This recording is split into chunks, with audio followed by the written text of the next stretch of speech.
If a patient came into the clinic complaining about thigh pain, the first question I would ask right off the bat is the location where the pain is occurring to try to help narrow down right away what anatomy could be affected. Their answer for a second-degree rectus femoris strain should be that the pain is on their anterior thigh, which rules in quadriceps injury and rules out a hamstring.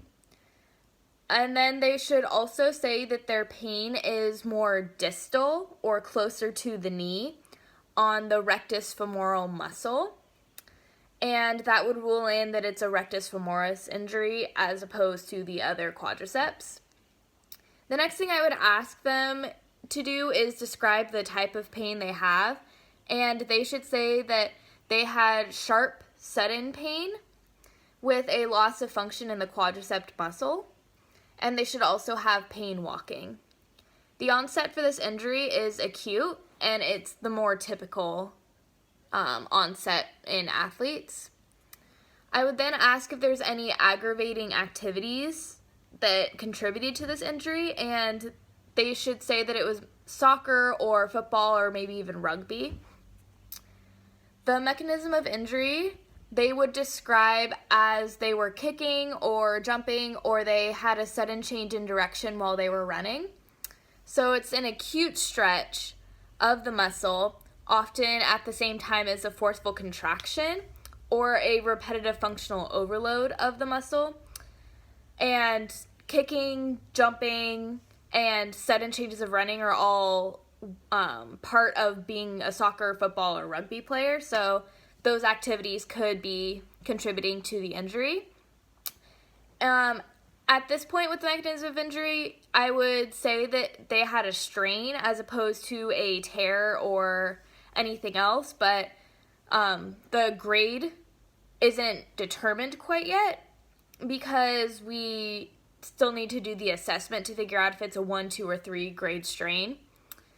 And for the history, the last question I would ask is if they've had any other prior injuries of this type, because a rectus femoris, which I have definitely ruled in, is the most common quadricep muscle that gets injured in athletes. And for a second degree strain, there doesn't have to be a prior injury, but there could be, since it is a common quadricep muscle that is injured.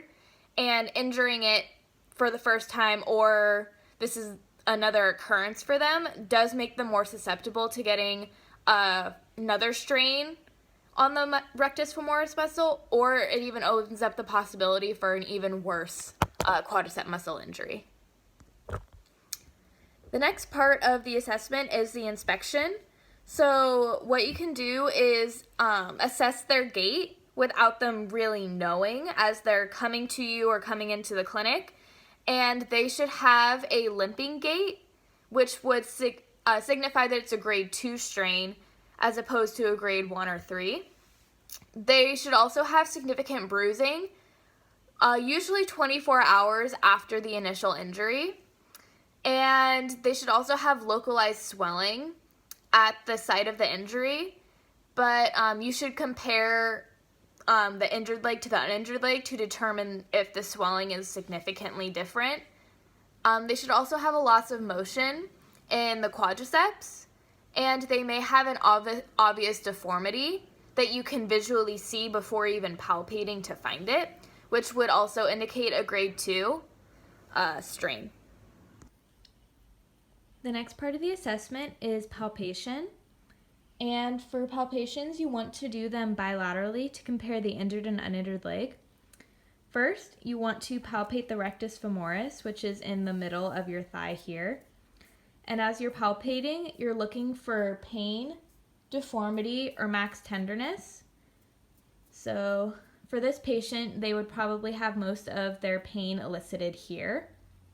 You can also palpate the vastus medius and vastus lateralis to rule in or out if those quadricep muscles were also injured.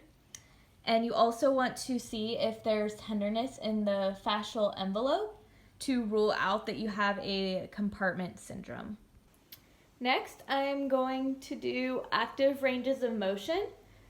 So for a patient that has a suspected second-degree rectus femoris strain, you're going to want to do hip flexion and knee extension.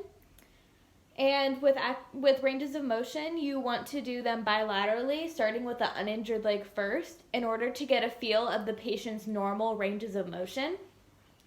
So for hip flexion, you want your patient to be laying supine, and you're going to tell them to bring their knee as close to their chest as they can, and do this bilaterally. Next, you would do knee extension, active range of motion, starting with the uninjured leg first.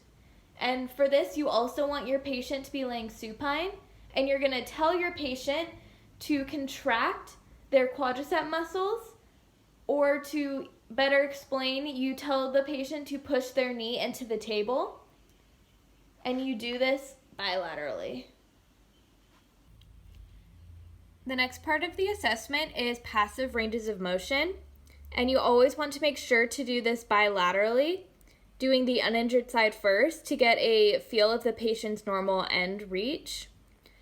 And so for knee extension, you want to fixate the leg at the distal femur with one hand, grab at the posterior tibia with the other, and then proceed to do passive knee extension.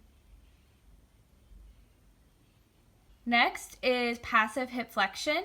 You want to grab the patient at the distal and proximal tibia, and you want to tell them to relax their leg and then bring their knee as close to their chest until you feel the end range, and then assess the feeling of the end range of motion. Make sure to do this bilaterally. Next, you do manual muscle testing on your patient. Make sure to do this bilaterally.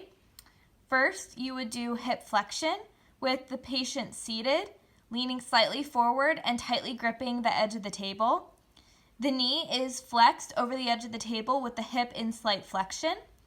You want to stabilize over the ASIS, and then you're going to resist at the anterior aspect of the distal femur, just above the knee. Next is the manual muscle test for knee extension. You want the patient to be seated, having the leg midway between flexion and extension. You want to stabilize at the distal femur and resist at the distal tibia just above the ankle. With this manual muscle test, if there's pain with it, then that means that there's a grade 2 strain, and make sure to do so bilaterally. The manual muscle testing for rectus femoris can be assessed in a seated or prone position. Sometimes prone is better for the assessment because it allows for the optimum assessment of quad motion and flexibility. The last part of this assessment would be the special test. So first you could do the Thomas test, where the patient lies supine with the knee bent off the table. The examiner stands beside the patient, and they place one hand between the lumbar lordotic curve and the table. One leg is passively flexed to the patient's chest, allowing the knee to flex during the movement. The opposite leg, which is the leg that's being tested, would rest flat on the table. A positive test is if the knee moves into extension. The implications for this is a tightness of the rectus femoris. Make sure to test bilaterally. The next test is the Eli's test, and you want to start with the uninjured leg first. The patient lies prone while the examiner stands beside the patient. The knee is passively flexed for this test. A positive for this test is if the hip on the side tested flexes, causing it to rise from the table. Implications for this is tightness of the rectus femoris. Make sure to test bilaterally.